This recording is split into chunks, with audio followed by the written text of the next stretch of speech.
or may not know that I really like taking inspiration from historical clothing and applying that to everyday dress, things that I would wear every day. And I really like finding more ways to do that. A while back, the most incredible Bernadette Banner posted a video on historically accurate pirate shirts, and I was like, oh, yes. That inspired this entire video because I'm an adult and I'm allowed to make myself as many poofy sleeved shirts as I want. If by chance you have not seen her video, I will link that down in the description below. So for a few months now, I've had the inspiration to make several shirts.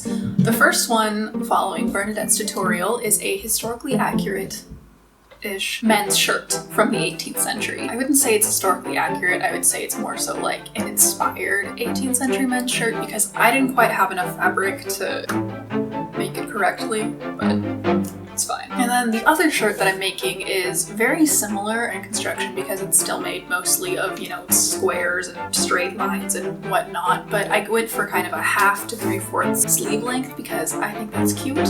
And it also has a bit more of a rounded neckline. So yeah, not a very historical garment, but we can pretend that an 18th century men's shirt and a shift had a baby. And if that doesn't satisfy you, then sorry.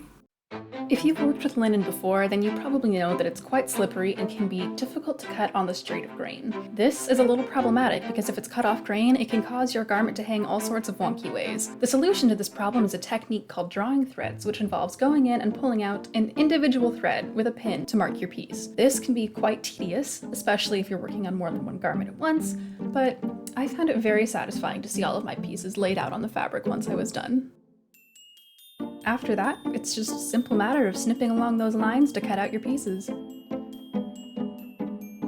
Once I had those pieces cut out, I just gave them all a quick press before I got started. The first thing I did was sew together the sides of the shirt, making sure to leave enough room for the arm's eye at the top. I did the same things on the sleeves, sewing up the side but leaving a few inches free for the gussets. If you don't know what a gusset is, I'm not qualified to explain, but it's essentially a bit of fabric attached at the bottom of the arm side that lets you move your arm around. I also left a bit free at the end of the sleeve so I could fit my hands through after I attached the cuffs. I first attached the sleeve just by the gusset so I could gather up the excess sleeve material into the shoulder for maximum poof. Once I had my gathers in, I just backstitched them into place and discovered that Freya can unhinge her jaw like a snake. Next came the collar and the cuffs. These were made of 2 pieces of fabric that were sewed together on 3 sides. Then I trimmed them and ironed them out to get them looking nice and crisp.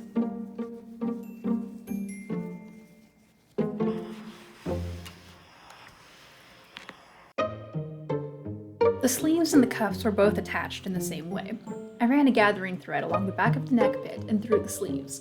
The cuffs and collar were then backstitched on, folded over, and felled down. Yes, I am aware that I was being a heathen and not using a thimble, but I couldn't be bothered to stand up and find it.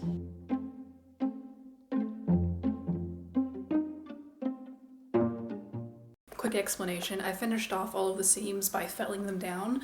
I didn't actually get any of that on camera because if I'm being honest, I started this like 3 months ago and I wasn't really thinking about what I wanted to film at the time, so if you want an explanation of finishing things off by felling them, let me know. But there are also a lot of really great other creators out there that can explain it much better than I can, but if you want me to explain that more, let me know, and I don't know.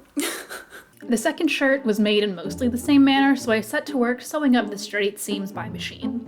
Also, if you notice, I changed locations, and that's because I took an embarrassing long time to finish these, so I was at home for Christmas. The main difference in its construction was the neckline. I decided to go for a bit of a square, scoopy look that can be found in shifts. I did make a mistake here by trying it on over this dress, which clung to the fabric fairly well, so I did end up adjusting it, but we'll get there later because then I put it away for a month.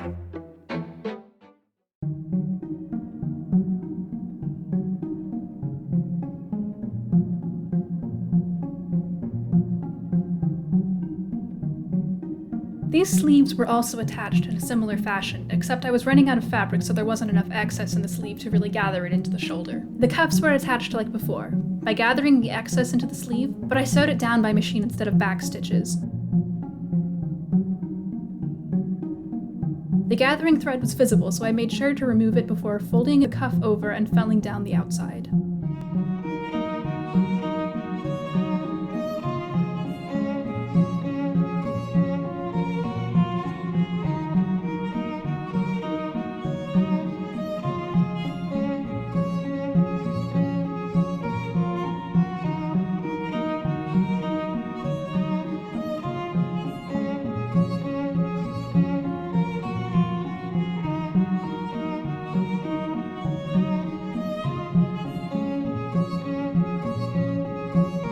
finished off all of the raw edges on this shirt by folding them over themselves and going over it with the machine.